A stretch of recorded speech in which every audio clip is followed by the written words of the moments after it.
할머니, 엄마 발음 또 틀렸어요. 친구들이 놀려요. 창피해 죽겠어요. 7살 준서가 울먹이며 할머니에게 달려왔다. 거실에서는 유진이 멍하니 서 있었다. 그녀가 방금 준서의 숙제를 도와주려다 발음이 어눌해서 아이에게 핀잔을 들은 직후였다. 순덕은 손자를 안아주며 말했다. 괜찮아. 우리 준서 할머니가 다 해줄게. 유진은 고개를 숙인 채 부엌으로 들어갔다. 그녀의 눈에 눈물이 맺혔지만 아무도 보지 못했다. 이 집에서 유진은 3년째 투명인간이었다. 한국말이 서툴다는 이유로 시어머니에게도 7살 아이에게도 무시당했다. 매일 미안해요만 반복하는 며느리. 하지만 아무도 몰랐다. 이 며느리의 진짜 모습을. 다음 날 아침 유진은 준서의 소풍 도시락을 쌌다. 하지만 준서는 도시락을 열어보더니 투덜거렸다. 할머니, 이거 김밥 모양 이상해요. 엄마가 만들었죠? 순덕이 부엌에서 나왔다. 그래? 그럼 할머니가 다시 싸줄까? 유진은 말없이 뒤로 물러섰다. 저녁 식사 시간. 유진이 김치찌개를 끓였다. 순덕은 한 숟가락 떠먹더니 얼굴을 찌푸렸다. 유진아, 이것도 싱겁네 몇 번을 말해야 알아듣니? 미안해요, 어머님. 준서도 끼어들었다. 엄마는 요리도 못해. 할머니 거만 먹을래. 민수는 그 광경을 보면서도 아무 말하지 않았다. 회사 일로 지친 그는 조용히 밥만 먹었다. 유진은 혼자 방에 들어가 울었다. 매일 밤 반복되는 일이었다. 순덕도 처음부터 며느리가 미웠던 건 아니었다. 하지만 뭘 시켜도 제대로 하는 게 없었다. 설거지는 기름기가 남고 빨래는 색깔별로 분류할 줄 모르고 김치찌개는 늘 싱겁고. 아이고, 이 며느리는 도대체 뭘 할 줄 아는 게 있나? 순덕은 며칠에 한 번씩 한숨을 쉬었다. 그런데 이상했다. 거울을 볼 때마다 불편한 기분이 들었다. 며느리를 볼 때 짓는 자신의 표정이 40년 전 시어머니의 표정과 똑같아 보였기 때문이다. 어느 날 저녁 순덕은 분식집 장부를 보며 머리를 쥐어뜯고 있었다. 40년간 장사를 해왔지만 장부 정리는 늘 골칫거리였다. 이게 왜 안 맞지? 분명히 손님이 23명 왔는데. 1시간째 씨름하고 있는데 유진이 조심스럽게 다가왔다. 어머님, 제가 도와드릴까요? 순덕은 무심코 대꾸했다. 너가 뭘 알아서? 그 말에 유진의 표정이 어두워지는 걸 본 순덕은 말을 바꿨다. 아, 그래, 한번 봐봐. 유진은 영수증과 장부를 받아들었다. 그녀의 눈이 빠르게 숫자들을 훑었다. 10분 후 어머님, 여기요. 유진이 장부를 가리켰다. 오전 11시 30분, 김밥 2줄 계산 안 하셨어요. 5,000원이요. 그리고 오후 3시, 떡볶이 하나 중복 계산하셨어요. 3,500원. 그래서 차액이 1,500원 부족한 거예요. 순덕은 믿을 수 없다는 표정으로 장부를 다시 봤다. 정확했다. 너 이걸 어떻게? 유진은 수줍게 말했다. 저 필리핀에서 회계 공부했어요. 대학에서요. 그리고 회사에서 일했어요. 동생들 학비 벌려고요. 순덕은 멍하니 며느리를 쳐다봤다. 3년 동안 한 번도 물어본 적이 없었다. 며느리가 필리핀에서 뭘 했는지. 유진은 자신의 노트를 꺼냈다. 거기엔 여러 마트의 식재료 가격이 빼곡히 적혀 있었다. 어머님, 여기 봐요. 김밥 재료는 땡땡마트가 더 싸요. 떡볶이 떡은 모모마트가 좋고요. 제가 계산해봤는데 한 달에 15만 원 절약할 수 있어요. 순덕의 입이 떡 벌어졌다. 그리고요, 어머님. 요즘 배달앱 많이 써요. 우리 가게도 배달하면 어때요? 제가 핸드폰으로 신청 도와드릴게요.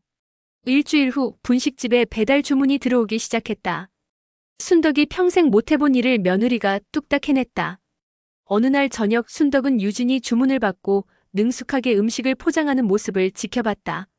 내가 얘를 너무 모르고 있었구나. 한국말은 서툴지만 이 며느리는 자기보다 훨씬 똑똑했다. 숫자를 다루는 능력, 컴퓨터를 쓰는 솜씨, 새로운 것을 배우는 속도. 순덕은 처음으로 며느리를 제대로 본 것 같았다. 그날 밤 순덕은 잠을 이루지 못했다. 새벽 5시 물을 마시러 부엌으로 나갔다. 불이 켜져 있었다. 유진이 작은 노트를 펴놓고 뭔가를 적고 있었다. 순덕은 소리 없이 문 뒤에 섰다. 노트에는 어설픈 한글로 빼곡히 적혀 있었다. 김치찌개 끓이는 법. 어머님이 좋아하시는 반찬. 한국 명절 음식 만드는 법. 유진은 어제 순덕이 끓인 김치찌개를 작은 그릇에 담아놓고 맛을 보며 혼잣말을 했다. 왜 안 되지? 소금? 아니면 새우젓? 어머님은 어떻게 하시는 거지? 순덕의 가슴이 뜨거워졌다. 오후 순덕은 우연히 유진의 방문 앞을 지나쳤다. 문이 살짝 열려 있었다. 책상 위에 필리핀으로 보낼 택배 박스가 있었다. 라면, 아이옷, 감기약, 영양제. 그 옆에 편지와 일기장이 놓여 있었다. 순덕은 망설이다가 편지를 집어들었다. 엄마, 걱정하지 마세요. 나 한국에서 잘 지내요. 어머님 좋은 분이세요. 준서도 건강하고요. 동생들 학비 다음 달에 보낼게요. 엄마 병원비도요. 엄마 아프지 말아요. 사랑해요. 순덕의 손이 떨렸다. 좋은 분이라고? 일기장이 눈에 들어왔다. 순덕은 한 페이지를 펼쳤다. 2025년 9월 15일. 오늘 어머님이 또 화내셨다. 내가 설거지를 잘못했다. 미안하다. 나는 왜 이렇게 못하는 걸까? 어머님이 나를 싫어하시는 것 같다. 하지만 어머님은 좋은 분이다. 내가 더 잘해야 한다.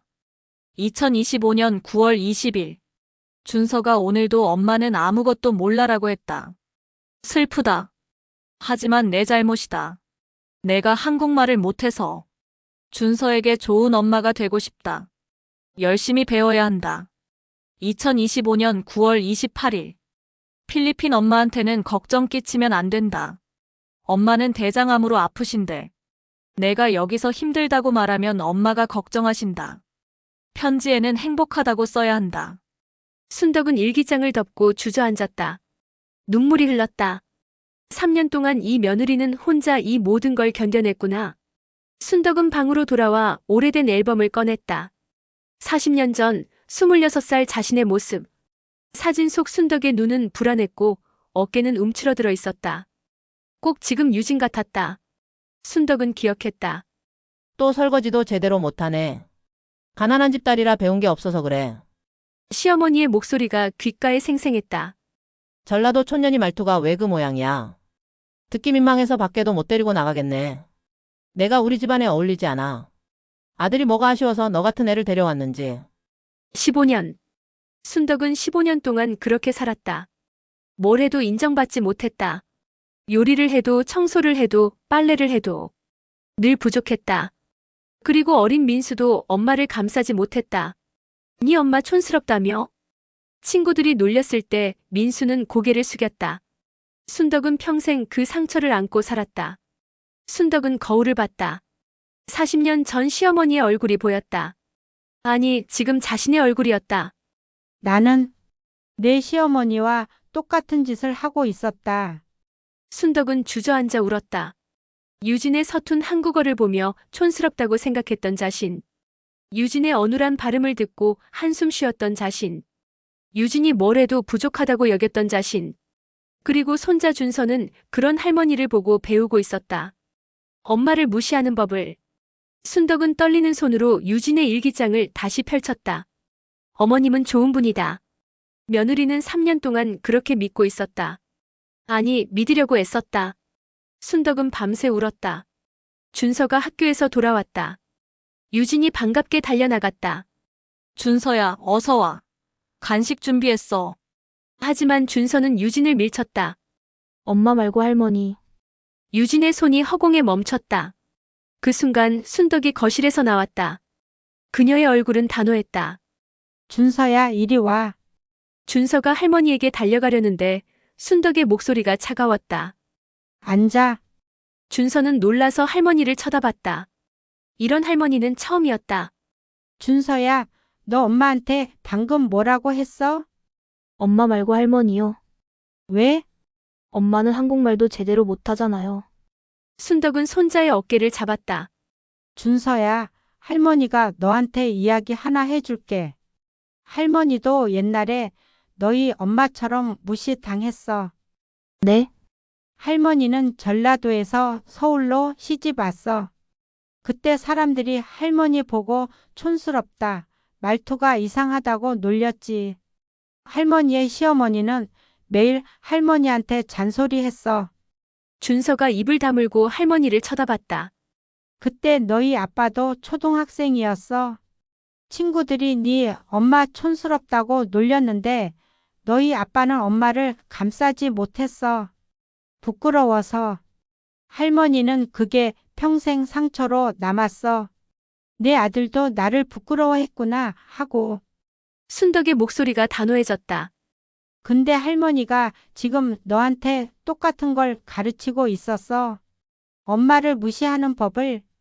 준서의 눈에 눈물이 고였다. 준서야, 너희 엄마 한국말이 서툰 게 멍청한 게 아니야.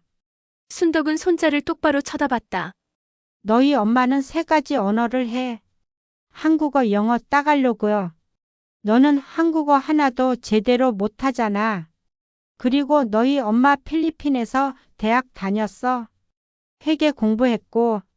할머니 가게 장부도 너희 엄마가 정리해줘서 돈을 더 벌게 됐어.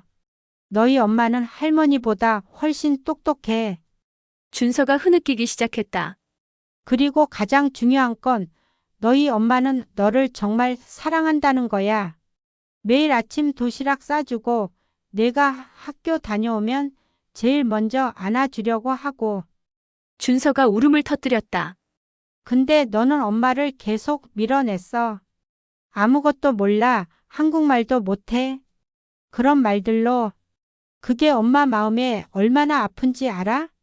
할머니, 저 몰랐어요. 이제 알았으면 됐어. 당장 가서 엄마한테 사과해. 그리고 기억해. 사람은 말 한마디로 아주 깊이 상처받을 수 있어. 특히 가족의 말은 더 아프단다. 준서는 울며 유진에게 달려갔다. 엄마, 유진이 놀라서 준서를 쳐다봤다. 엄마 미안해요. 제가 나빴어요. 엄마 무시해서 미안해요. 준서는 유진을 꼭 안고 울었다. 나 이제부터 엄마 자랑할 거예요. 친구들한테도 우리 엄마 정말 똑똑하다고 3개 언어 한다고. 유진도 아이를 안고 울었다. 복도에서 그 모습을 보던 순덕도 눈물을 닦았다. 그날 저녁 유진이 김치찌개를 끓였다. 순덕은 한 숟가락 떠먹었다. 여전히 간이 조금 약했다. 하지만 이번엔 달랐다. 유진아, 맛있네. 유진의 눈이 커졌다. 진짜요? 어머님? 응. 정말 맛있어. 3년 동안 내가 얼마나 노력했는지 이제 알겠어. 순덕은 숟가락을 내려놓았다. 유진아, 미안하다. 어머니가 정말 미안해. 어머님, 사실은 내가 만든 김치찌개 원래 맛있었어. 처음부터. 근데 나는 자꾸 트집을 잡았어. 왜 그랬는지 나도 몰라. 그냥 나도 모르게 내게 모질게 굴게 됐어. 순덕의 눈에서 눈물이 흘렀다. 나도 옛날에 시어머니한테 똑같이 당했거든. 근데 내가 너한테 똑같은 짓을 하고 있었어. 유진이 순덕의 손을 잡았다. 어머님 괜찮아요. 저도 서툴러서. 아니야. 내 잘못이 아니야. 다 내 잘못이야. 유진아, 너 정말 대단한 사람이야. 회계 공부하고 동생들 학비 벌고 낯선 나라까지 와서. 그런데 나는 내 한국말만 보고 판단했어. 두 사람은 손을 잡고 한참을 울었다. 준서가 조용히 말했다. 할머니, 우리 엄마 정말 좋은 사람이죠? 순덕은 손자를 보며 웃었다. 그럼 세상에서 제일 좋은 며느리야. 아니, 우리 딸이야. 그날 이후 순덕 씨와 유진의 관계는 완전히 달라졌습니다. 순덕 씨는 매일 아침 유진과 함께 요리하며 천천히 가르쳐줬고 유진은 순덕 씨에게 컴퓨터를 가르쳐줬습니다. 준서는 학교에서 우리 엄마는 3개 언어를 해오라며 자랑했고 분식집은 한국과 필리핀의 맛을 파는 가게로 동네에서 유명해졌습니다. 40년 전 받은 상처를 3년간 며느리에게 대물림했던 순덕 씨. 하지만 용기 있는 직면으로 그 상처를 끊어냈습니다. 상처는 반복될 수 있지만 깨달음으로 치유될 수도 있습니다.